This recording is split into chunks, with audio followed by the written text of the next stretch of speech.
Hey guys, welcome back. As you can tell, today's video is going to be a foundation review. I'm going to be testing out the Wet n Wild Photofocus Foundation today, and I'm actually going to be doing a little foundation week of sorts, and by week I mean the next 5 days. So every evening from now until Friday, there will be a new foundation first impressions posted on my channel. So if you're new, be sure to hit that subscribe button, turn on the post notifications if you don't want to miss any of them. I'm going to be keeping the intros on these videos very short, I promise you guys. I don't want to ramble in these videos, but really quickly, I just want to say I am trying out a new style of foundation first impressions this week. So definitely leave me any feedback in the comment down below. I hope you guys enjoy the new style. I just want to mix things up and make things a little bit more interesting for you guys and myself. If you guys do enjoy these videos this week, please show some support by giving them a thumbs up and commenting and everything like that. If I do see that you guys are really still wanting to see these foundation reviews, I will continue doing them. Before we get started, everything you need to know will be in the description bar down below. Link to the product, my foundation first impressions playlist, etc. I've already applied my Estee Lauder the Mattifier Primer, and I'm going to be mixing together the shades Soft Ivory and Soft Beige, and then on half of my face I'm going to be using my L'Oreal sponge to apply, and the other half will be a flat top foundation brush. My skin type is very oily and sensitive, and I am mostly looking to cover my hyperpigmentation and redness. This is all flat hyperpigmentation. I don't have any active breakouts, so let's go ahead and jump into the application. The Wet n Wild Photofocus Foundation retails for $5.99 USD and contains 30 ml of product.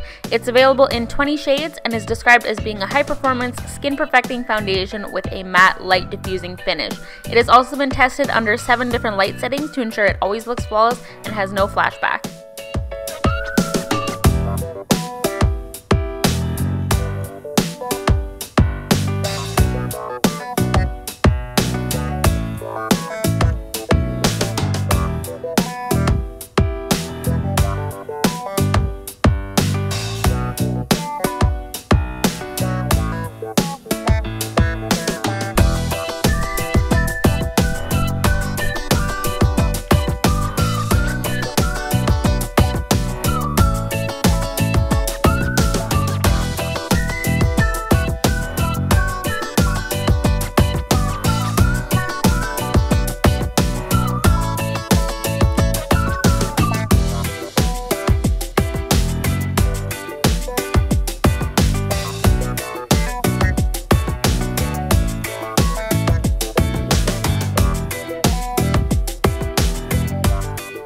So now that my makeup is complete, let's talk application. Overall, I definitely preferred the sponge. It applied the product really flawlessly. The brush was slightly streaky at first. It gave me a little bit less coverage, and it also seemed to push the product into my pores because it looked less smooth in comparison to the side with the sponge, and it also did leave the makeup feeling a little bit heavier because it didn't absorb that excess of product. The foundation doesn't have any added fragrance, but it does kind of smell like paint, but that scent does not linger. It sets pretty quickly to like a velvety matte finish, but you do still have an adequate amount of time to blend it out. It isn't 100% transfer proof without powder though, even once it has set. Also, quick side note about the shades, this soft beige shade says it has a warm undertone, but it definitely doesn't. It's quite pink. I'm quite pleased with the coverage. I would describe it as a medium to full coverage. I didn't need a second layer. It covered my general redness and my scarring quite well. The only thing it didn't really cover fully was my spots that are particularly red still. My more fresh hyperpigmentation was showing through just a touch. I think if you do want more coverage than what you saw in my close-ups, you would need to work pretty quickly with it just because it does set. I can see it getting cakey if you aren't building it up fast enough. One thing I should mention though is that it did immediately feel very dry on my skin. I'm assuming that won't last as I get oily throughout the day, but it like instantly sucked out all of the moisture. I'm thinking at this point that I would actually like this better with a more glowy, slightly hydrating primer, but at the same time, this is the Smashbox Radiance primer by the way, the new one, but at the same time I have heard this foundation doesn't actually hold up that well on oily skin, so I might change my mind on that later on. But in terms of how my other products applied on top of it, when I was applying my concealer, I felt like it really locked into place. Like I got the impression that my makeup isn't going anywhere. Like if I didn't get oily, I'm sure this would really stay locked into place all day. Other than that, I do think it looks a little bit cakey though, especially in my mouth area. Like it creased in here quite quickly, but that's kind of a big issue I have been having lately. Overall though, I do think it looks quite good. My main kind of qualm with it is that it does look a bit cakey, especially up close, but I feel like from this distance, it looks quite nice and quite flawless on my skin. But I think that's actually all I have to say for now. I will check in with you guys twice throughout the day to show you guys how it holds up. It hasn't been too long, so I don't have too much to report on at this point, but I'm about to head out for the afternoon and evening, so I really wanted to sneak in a check-in.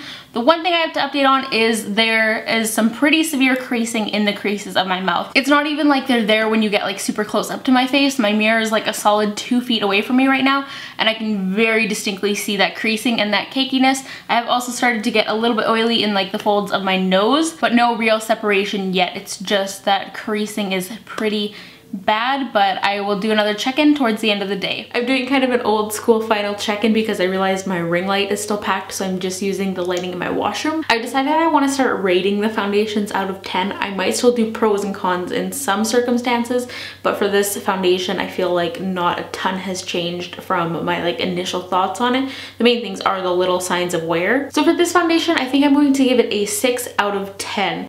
I just wanted to pause for a second and say, in hindsight, I feel like a 6 out of 10 was a little bit harsh. So I want to bump it up to a 7 because watching this back, I feel like it actually does look pretty good. The reason I'm giving it a slightly lower score is one, the pretty bad creasing around my mouth. Honestly, based on what I've heard from other people with oily skin, I thought this foundation was going to look a lot worse at the end of the day. I think it looks better than I was expecting. I'm definitely shiny, especially on my nose, but there's no like crazy separation or breaking up from the foundation or anything like that. So overall, I still think it looks pretty good, but another reason I'm deducting points is because like it really is not transfer proof at all. And I know I did use this with a more mattifying primer, but I've used that same primer with 3 other foundations recently, and by this point in the day, my skin is just disgusting. My makeup is like melting off. So I know it's the foundation that actually did hold up that well. I never try and use any other products in my first impressions that's going to like drastically alter the outcome. Overall, this foundation is getting a thumbs up for me. I think it's just kind of a matter of finding products that are going to work well with it,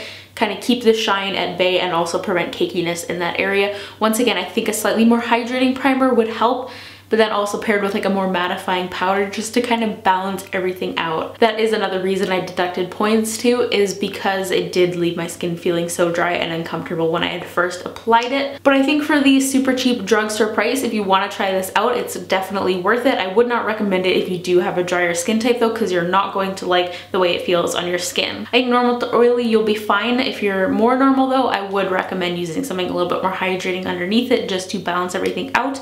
But yeah, those are my thoughts on this foundation. I hope you guys enjoyed this video and found it helpful. Please give it a thumbs up if you did. And once again, I will be posting your first impressions every night this week, so hit subscribe if you are new and turn on those post notifications if you want to keep an eye out for them. Thanks for watching. I will talk to you guys in the next one. Bye guys.